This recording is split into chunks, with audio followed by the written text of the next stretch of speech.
जब भी आप सी प्लस प्लस के अंदर कोई क्लास बनाते हैं तो वो क्लास मेन के साथ नहीं बनाते आप। उन क्लास को आपको डिफरेंट फाइल्स के अंदर बनाना होता है। तो इसलिए आज की इस वीडियो के अंदर हम ये जो क्लास यहाँ पे हमने बनाई हुई है हमारे मेन में, इसको यहाँ से डिलीट करेंगे और इसको एक नई फाइल में हम बनाना चाहेंगे। उसके लिए यहाँ पे राइट साइड के ऊपर आपको सोल्यूशन एक्सप्लोरर नजर आ रहा है। इस सोल्यूशन एक्सप्लोरर में अपने प्रोजेक्ट के नाम के ऊपर जाके राइट माउस बटन क्लिक कीजिए, ऐड वाली ऑप्शन के ऊपर आइए और यहाँ पे क्लास को क्लिक कीजिए। जैसे ही आप क्लास को क्लिक करेंगे तो आपके सामने एक विजार्ड ओपन होगा।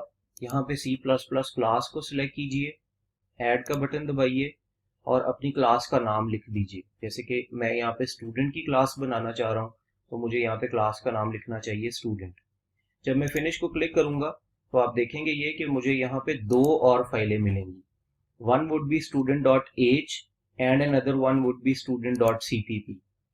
अब आपने करना ये है कि वो जो कुछ भी आपने वहां से डिलीट किया था मेन से, उस सारे को लाके student.h के अंदर पेस्ट कर दीजिए और मेन के अंदर आके मैं यहाँ पे इस .h फाइल को इंक्लूड कराना चाहूंगा। क्योंकि ये स्टूडेंट की क्लास एक यूजर डिफाइंड क्लास है, इसलिए मैं यहाँ पे इंक्लूड करने के बाद यानी कि हैश इंक्लूड लिखने के बाद डबल कोट्स में लिखूंगा .h फाइल का नाम।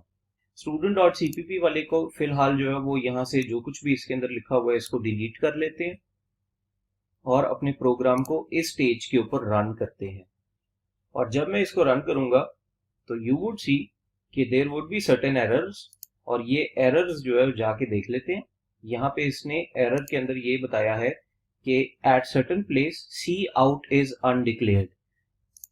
Let's click it to see कि हुआ क्या है। एक्चुअली आपने स्टूडेंट के कंस्ट्रक्टर्स के अंदर मैसेजेस आउटपुट किए हुए हैं and as far as I remember हमने यहाँ पे डिस्ट्रक्टर के अंदर भी एक मैसेज आउटपुट किया हुआ है विच इज दिस वन।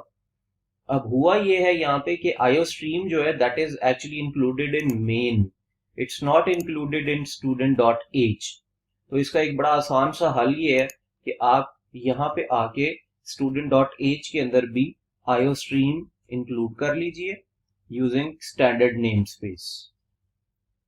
अब अगर मैं अपने प्रोग्राम को चलाऊंगा तो आप देखेंगे कि मेरे एरर्स जो है वो रिमूव हो जाएंगे and your program works normally.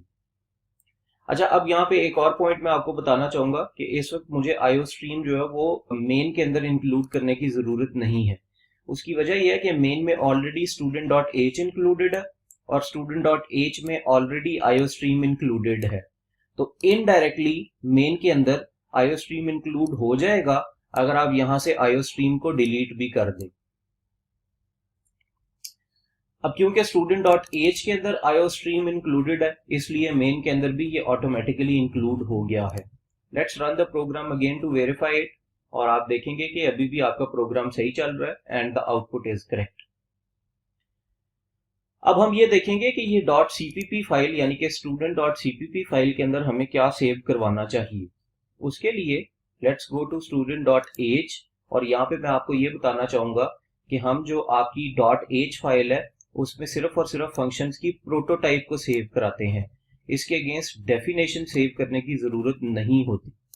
तो अभी मैं ये करूंगा कि हर जो फंक्शन है उसकी एक कॉपी .cpp के अंदर बना लूंगा, यानी कि ये यहाँ से यहाँ तक जो है वो सारे फंक्शंस को हम सेलेक्ट करते हैं जो भी हमने लिखे हुए हैं और इन सारे फंक्शंस को उठा के मैं .cpp फाइल student.cpp के अंदर जाके पेस्ट कर दूंगा। एक और चीज आपने यहाँ पे करनी है और वो ये कि आपको student.cpp के अंदर इंक्लूड करानी पड़ेगी the header file of student as well. देखिए यहाँ पे मैंने डबल कोट्स के अंदर student.h को इंक्लूड किया हुआ है। अब आ जाइए जरा student.h के ऊपर और यहाँ पे आप देखते हैं कि what do we need to write over here. सबसे पहले तो ये कि क्योंकि यहाँ पे .h फाइल के अंदर आपने सिर्फ प्रोटोटाइप्स को इंक्लूड करना है इसलिए सारे फंक्शंस की डेफिनेशंस को यहाँ से डिलीट कर देते हैं।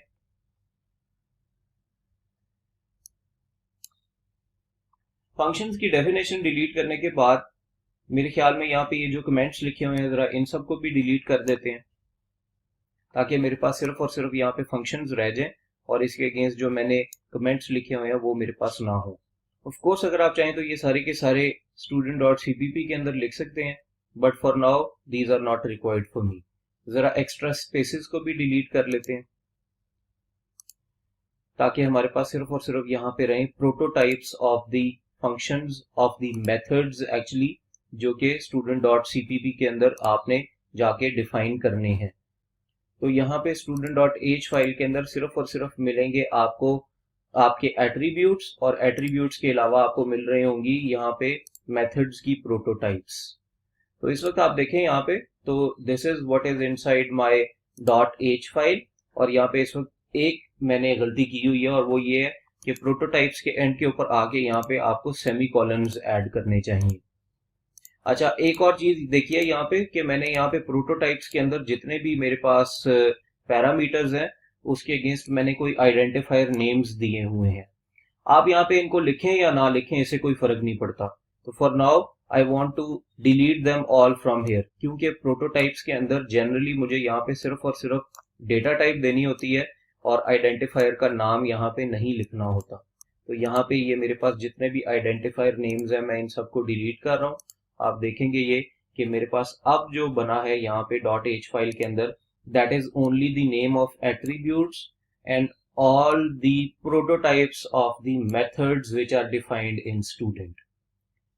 अब इनकी डेफिनेशन मुझे करनी है, और डेफिनेशन करने के लिए I would go to .cpp file, और हर फंक्शन की डेफिनेशन करने का जो तरीका होता है वो मैं यहाँ पे लिख देता हूँ। आपको हमेशा सबसे पहले यहाँ पे किसी भी फंक्शन की लिखनी होती है रिटर्न टाइप। जैसा कि मेरे पास यहाँ पे जितने भी सेटर्स हैं उनकी रिटर्न टाइप है void, तो मुझे स्टार्ट में लिखना पड़ेगा void।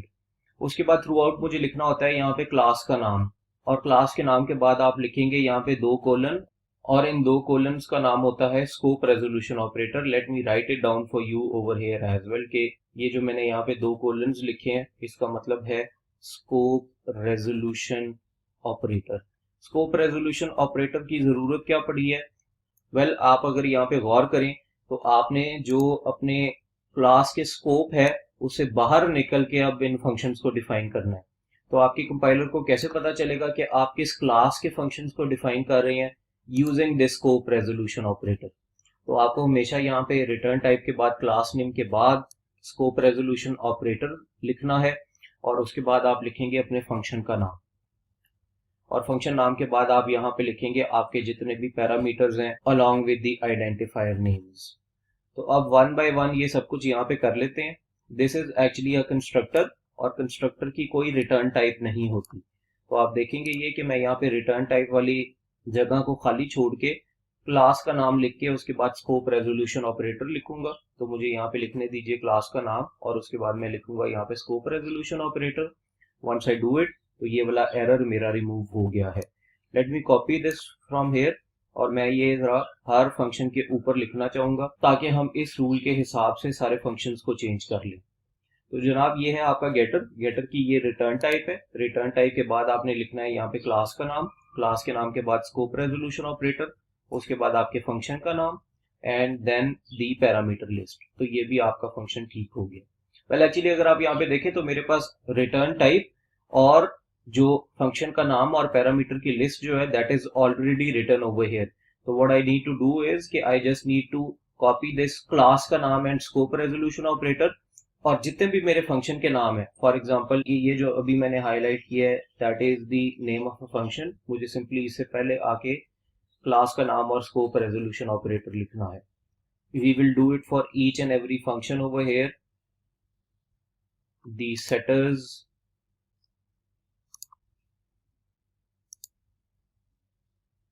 एंड द कंस्ट्रक्टर्स, और कंस्ट्रक्टर के अंदर क्योंकि कोई रिटर्न टाइप नहीं है इसलिए मुझे यहाँ पे सिर्फ इससे पहले लिखना है क्लास का नाम and scope resolution operator. I believe कि इसके बाद मेरे पास डिस्ट्रक्टर है, और डिस्ट्रक्टर के अंदर जाके आप देखेंगे कि यहाँ पे इस वक्त फंक्शन का नाम और पैरामीटर्स यहाँ पे लिखे हुए हैं। क्योंकि इसकी कोई रिटर्न टाइप नहीं है इसलिए I just need to write this over here. तो अब आप ये देखेंगे कि आपके पास .cpp फाइल भी मुकम्मल तौर पे बन गई है और .h फाइल भी बन गई है। मेन के अंदर आके आप अपने ऑब्जेक्ट्स को बिल्कुल उसी तरह ही इस्तेमाल करेंगे जिस तरह कि आप पहले इस्तेमाल करते थे। There is absolutely no difference in programming over here, but आपकी जो अब क्लास है that is hidden from the main. इसका एक फायदा ये भी है कि आपके यूजर को आपके कोड्स नजर नहीं आ रहे। तो it actually adds to the privacy of your class. आपके जितने भी फंक्शंस हैं वो आपके यूजर से हिडन है, उनकी डेफिनेशन भी उनको नजर नहीं आ रही। अपने प्रोग्राम को जरा चलाते हैं और प्रोग्राम को चलाने के बाद आप देखेंगे कि अभी भी आपकी जो आउटपुट आ रही है दैट इज फाइन।